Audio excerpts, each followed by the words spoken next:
Olá, está começando o Revista TST, o programa que leva até você tudo que é notícia na Justiça do Trabalho. Veja o que preparamos para a edição de hoje. Souza Cruz não pode reduzir salário sem contrapartida em norma coletiva. Empregado xingado em mensagem de áudio vai ser indenizado. O vendedor disse que foi chamado de burro pelo chefe que gritava nas mensagens. E ainda, especialista em normas internacionais do trabalho fala sobre as convenções da OIT e o trabalho decente. O Revista TST está no ar.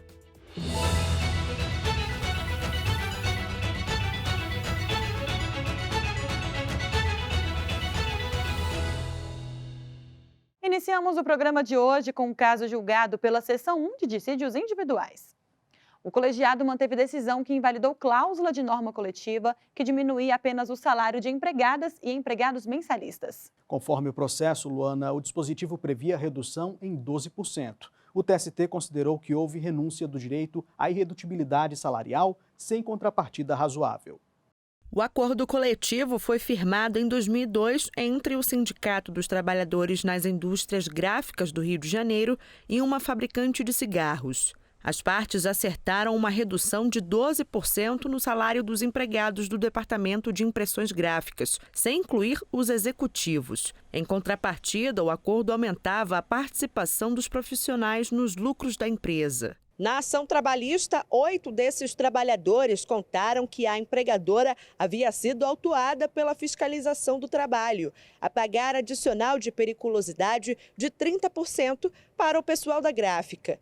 E logo em seguida, a empresa propôs acordo coletivo para reduzir o salário daqueles que receberiam o adicional, justificando que, caso não fizesse isso, a fábrica teria de fechar o departamento. O acordo foi então assinado, mas alguns anos depois, os empregados foram demitidos e pediram na Justiça o pagamento da diferença salarial referente à redução. O Tribunal Regional do Trabalho da Primeira Região, no Rio de Janeiro, reformou a sentença que havia determinado a devolução dos valores. O TRT justificou que a Constituição Federal admite a redução de salários por meio de norma coletiva. Inconformado com a decisão, o Sindicato dos Trabalhadores entrou com recurso no Tribunal Superior do Trabalho. O caso foi analisado pela 7ª turma, que considerou um aumento referente à participação nos lucros inexpressivo. Para o colegiado, isso não poderia ser entendido como contrapartida razoável para a redução salarial dos mensalistas, especialmente porque o mesmo parâmetro não havia sido adotado em relação aos executivos. A indústria entrou com embargos na Seção 1 de Dissídios Individuais, responsável por uniformizar a jurisprudência trabalhista, alegando divergência de entendimentos em julgados pelas turmas sobre o mesmo tema. No julgamento da SDI 1, prevaleceu o voto divergente do ministro Alberto Balazeiro. Para o ministro, o julgado apresentado pela defesa não era específico o suficiente para ser comparado ao caso em análise. Como se observa da emenda, a invalidade da norma coletiva que prevê a redução salarial dos empregados mensalistas foi amparada na ausência de contrapartida ou na insuficiência delas e na ausência de procedimento semelhante para empregados executivos, ou seja, um duplo fundamento. Ficou vencida a relatora, ministra Maria Helena Malman. Embora considerasse válida a divergência de jurisprudência apontada pela Souza Cruz, ela votou pela rejeição do apelo. Para a ministra, há limites para a negociação coletiva e a redução salarial apenas para os mensalistas, com exclusão dos executivos, afronta os princípios da isonomia e da solidariedade social. A discriminação verificada com violação da isonomia e solidariedade social é, por si, suficiente para reconhecer a inviabilidade material da negociação coletiva, porquanto viola direito absolutamente indisponível assegurado aos empregados. A fábrica entrou com embargos declaratórios ainda não analisados. Vamos para um breve intervalo e a seguir você vai ver. Baterista não obtém direito à indenização por tempo de viagens para shows. A gente volta já.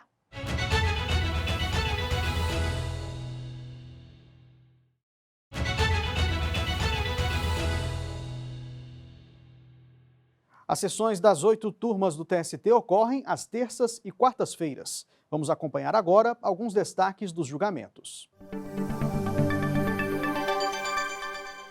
Decisão da 5ª turma confirmou a validade do chamado Caixa Minuto, que consta no regulamento interno da Caixa Econômica Federal. E quem tem os detalhes desse caso para a gente é o repórter Rafael Oliveira. Oi, Rafael. Oi, Anderson. Oi, Luana. O Sindicato dos Empregados em Estabelecimentos Bancários de Feira de Santana e região entrou com a ação civil coletiva questionando a legalidade desse modelo de atendimento adotado pela Caixa Econômica Federal. O Caixa Minuto foi implementado em 2016 pelo regulamento interno do banco. O sistema permite a convocação de empregados a qualquer momento para atuarem junto aos clientes, interrompendo as atividades habituais. No processo, a entidade sindical alegou que isso aumentaria o risco de erro em razão da responsabilidade associada à tarefa, o que poderia causar prejuízos decorrentes de possíveis desfalques nos cofres da empresa. A Caixa Econômica Federal defendeu a medida, explicando que os profissionais designados para a função são devidamente treinados. Na avaliação da instituição financeira, não houve alteração prejudicial aos contratos, pois a gratificação para exercer a função permaneceu a mesma. O Tribunal Regional do Trabalho da 5ª Região na Bahia aceitou esses argumentos e considerou válida a remuneração dos bancários por minuto de mudança de atividade. No entendimento do TRT, não houve alteração contratual lesiva aos empregados. O caso chegou ao Tribunal Superior do Trabalho. O relator ministro Breno Medeiros também concordou com a tese do banco e manteve a conclusão do Tribunal Regional acerca da legalidade do modelo de atendimento do Caixa Minuto. Consta no acordo recorrido que não existe prova a indicar que a reclamada esteja direcionando funcionários sem a devida capacitação de exercer, ainda que de forma pontual e excepcional, a função de caixa, o que afasta a alegação do sindicato de que, com o novo regramento interno, haverá maior possibilidade de serem cometidos erros por aqueles empregados que não têm formação necessária para exercer a função de caixa. Por unanimidade, a 5ª turma validou o dispositivo do regulamento interno da Caixa Econômica Federal, que prevê a remuneração proporcional dos profissionais que, eventualmente, são designados para a função de caixa no atendimento a clientes. Para o colegiado, a norma interna está alinhada ao poder diretivo do empregador. Não cabe mais recurso. Anderson, Luana, volto com vocês. Obrigado, Rafael. Bom trabalho para você. E olha só essa notícia, Luana. 8 em cada 10 brasileiros têm telefone celular. Esse dado é da Pesquisa Nacional por Amostra de Domicílios. Os números atestam que, conforme os anos vão passando, a gente fica cada vez mais conectado. E com essa comunicação facilitada, Anderson, as provas processuais evoluíram e passaram a incluir outros formatos. Com base em um áudio enviado por um aplicativo de mensagens instantâneas, um vendedor do Paraná conseguiu comprovar que foi vítima de assédio moral. A 6ª turma do TST aumentou o valor da indenização a ser paga ao trabalhador. O vendedor relatou no processo que sofreu perseguição e era alvo de grosserias por parte do supervisor. Segundo o autor da ação trabalhista, o chefe, aos gritos, o chamou de burro diversas vezes em mensagem de áudio, por ter se afastado do posto de trabalho sem comunicar o segurança do shopping, conforme havia sido orientado. Um dia depois do ocorrido, o empregado foi demitido. Em defesa, a chefia classificou as alegações do trabalhador como inverídicas e diz que o rapaz tirou o áudio de uma conversa com outras pessoas para se beneficiar com a gravação. Os argumentos não convenceram o juízo de primeiro grau, que condenou a loja a indenizar o vendedor em R$ 1.600 por danos morais. O Tribunal Regional do Trabalho da 9ª Região no Paraná confirmou a decisão. Na avaliação do TRT, o valor da reparação leva em conta que o dano foi leve, já que não se tratou de situação repetitiva. Além disso, o xingamento não foi intenso e, ao contrário do afirmado pelo profissional, não teria ocorrido na frente de colegas de trabalho. O vendedor recorreu ao Tribunal Superior do Trabalho pedindo aumento no valor da indenização. O caso foi julgado pela 6ª turma. No julgamento, prevaleceu o voto da relatora, ministra Cátia Arruda. A ministra divergiu do entendimento do TRT e considerou grave e inadmissível a conduta do supervisor. Entre as razões para o aumento do valor da reparação, a ministra citou a extensão do dano sofrido e a capacidade econômica dos envolvidos. Esse processo traz fatos que são anteriores à vigência da lei e também fatos posteriores à vigência da Lei 13.467. Eu estou conhecendo do recurso de revista quanto ao tema indenização por danos morais, xingamento em mensagem de áudio, valor arbitrado e majoração. O conhecimento é por violação do artigo 944 caput do Código Civil e no mérito do provimento para majorar o valor da indenização por dano moral para R$ 5.000. A decisão foi unânime. A empresa ainda pode recorrer. A 8ª turma determinou que um vaqueiro desocupe um imóvel cedido por meio de comodato, que é um contrato de empréstimo para uso por certo período de tempo. O contrato de trabalho do empregado previa que a residência seria devolvida em caso de afastamento previdenciário. Vamos saber mais detalhes desse caso com o repórter Daniel Vasques. Oi, Daniel.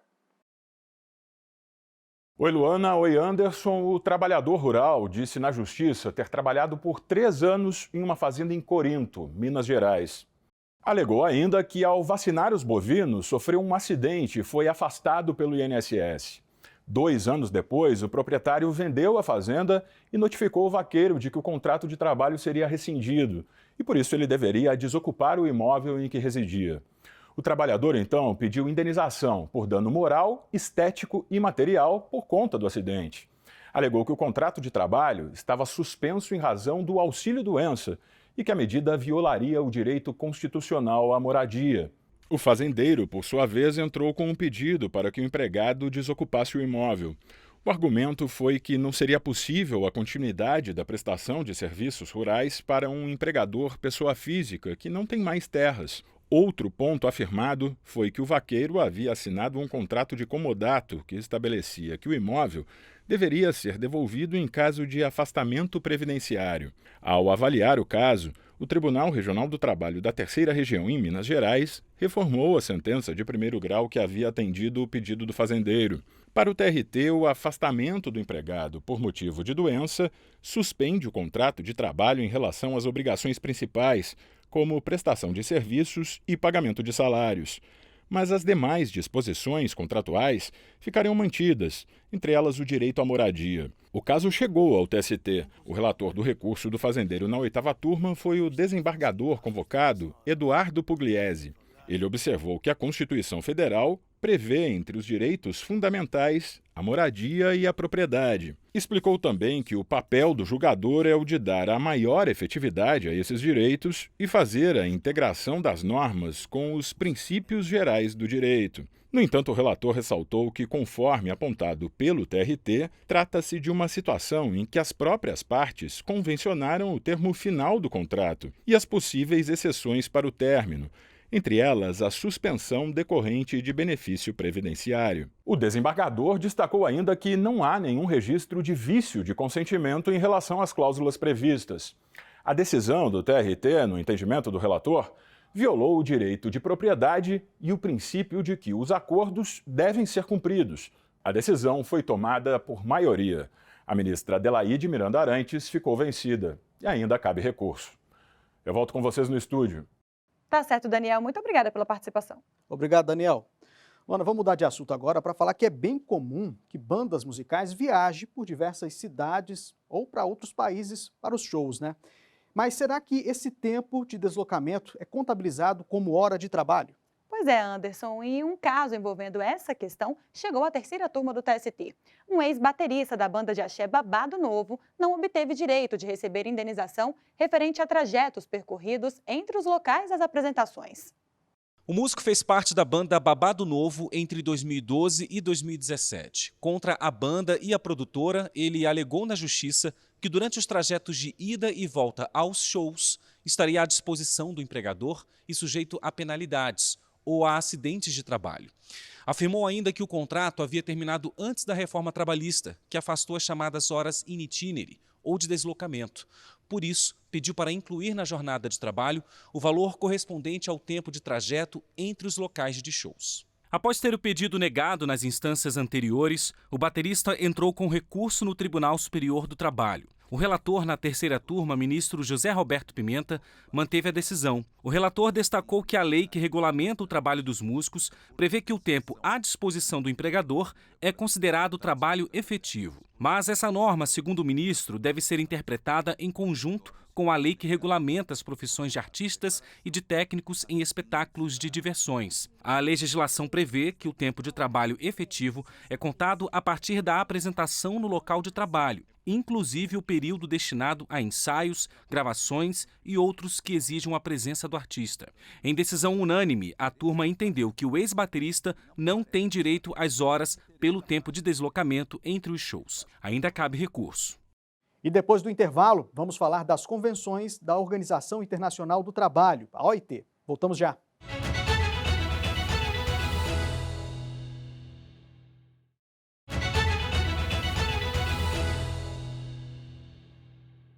A Organização Internacional do Trabalho, OIT, é uma agência especializada das Nações Unidas fundada em 1919. A missão dela é promover oportunidades de trabalho decente e produtivo para todos, em condições de liberdade, equidade, segurança e dignidade. Exatamente, Luana. Inclusive, o Brasil é um dos membros fundadores. Eu conversei com o Sérgio Paixão, que é especialista em normas internacionais do trabalho da OIT para o Cone Sul. Ele detalhou o papel da Organização Internacional do Trabalho. Vamos ver. A OIT, Organização Internacional do Trabalho, é um organismo das Nações Unidas de composição tripartite. Participam dela os governos, empregadores, trabalhadores, e nesses 105 anos de existência, que já completo este ano, temos aberto a possibilidade de melhorar as condições de trabalho e de emprego de milhões de pessoas que trabalham no mundo inteiro, ao longo de toda a sua história. Sérgio Paixão também explicou quais as principais convenções da OIT que ainda não foram ratificadas pelo Brasil e os impactos nos direitos trabalhistas do país. O Brasil é um dos países que mais ratifica convenções, instrumentos da OIT na região. E entre as convenções que precisaria examinar a possibilidade de ratificar estão a Convenção 87 sobre liberdade sindical e liberdade de sindicalização, que é de 1948. Estaria também a Convenção número 187, que é o Marco Promocional de Segurança e Saúde no Trabalho, uma convenção recentemente incorporada ao rol das convenções sobre princípios e direitos fundamentais, e tem alguns instrumentos mais recentes, como a Convenção 190, sobre a violência e o assédio no local de trabalho, de 2019, uma convenção um pouco mais antiga, mas não menos importante, que é a Convenção 156, sobre trabalhadores com responsabilidades familiares, e em matéria de combate ao trabalho forçado, onde o Brasil é um país referência, estaríamos precisando que o Brasil ratificasse com a maior prontitude o protocolo à Convenção 29, que é o que estabelece os mecanismos e moderniza inicialmente a Convenção 29, que data de 1930. Logo, alguns dos seus pressupostos, que eram transitórios naquela época, já foram superados pelo protocolo e que é preciso examinar a conveniência e oportunidade de ratificação. E se você quiser saber mais sobre a OIT e as convenções das quais o Brasil é signatário, no portal do TST você encontra uma reportagem completa sobre o tema. O repórter Bruno Vilar explica em detalhes qual a importância da atuação da OIT na promoção do trabalho decente. Acesse tst.jus.br e confira. Fique agora com outros destaques da semana na Justiça do Trabalho. O Tribunal Superior do Trabalho, a Advocacia Geral da União e a Procuradoria-Geral Federal firmaram um acordo para reduzir o número de processos que tramitam na Justiça Trabalhista envolvendo autarquias e fundações públicas. O objetivo é reduzir o estoque de casos em que já existe entendimento pacificado pelo TST. É importante que todos e todas se conscientizem de que o Judiciário está à disposição, inclusive com o oferecimento de meios de conciliação que podem favorecer a chegada a uma solução de interesse comum sem a necessidade de prosseguir no litígio processual. Também está prevista a criação de ferramentas para ajudar a Procuradoria-Geral Federal e a Advocacia Geral da União a gerenciar os processos no âmbito da Justiça do Trabalho. Nós temos vários processos tramitando aqui na Justiça do Trabalho, no Tribunal Superior do Trabalho em especial, que são decorrentes de ações trabalhistas movidas por trabalhadores terceirizados. Com a iniciativa que nós assinamos hoje, nós vamos conseguir reduzir esse estoque de processos que hoje tramitam aqui, a partir da renúncia a recursos, a não apresentação de recursos e a celebração de acordos. O questionário anual de acessibilidade do Conselho Nacional de Justiça aponta aumento de 27% no número de pessoas com deficiência que ocupam cargos no TST. A estatística evidencia a inclusão efetiva desses profissionais e reflete o reconhecimento da competência que possuem. No mês em que é realizada a campanha Abril Verde, o programa Trabalho Seguro declarou apoio ao projeto Caminhos do Trabalho, para combater a subnotificação de doenças e acidentes laborais. A iniciativa é da Universidade Federal da Bahia e conta com a parceria de outras 7 instituições de ensino superior ao redor do país. O projeto garante acesso a serviços como orientação jurídica e atendimento médico para avaliar a relação entre o acidente e o trabalho. A lista de locais de atendimento pode ser acessada no QR Code que aparece na tela. Também como parte das ações do Abril Verde, o programa Trabalho Seguro vai promover em 23 e 24 de abril o seminário Democracia é Inclusão, Impactos da Informalidade na Saúde e Segurança do Trabalho. O evento vai ser realizado no TST em Brasília, com transmissão pelo canal do Tribunal no YouTube.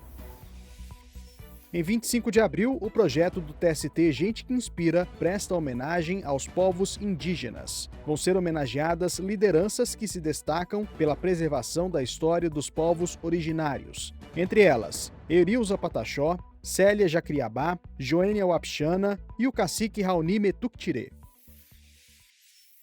Nós ficamos por aqui. Siga as nossas redes sociais e conheça todas as produções jornalísticas do TST.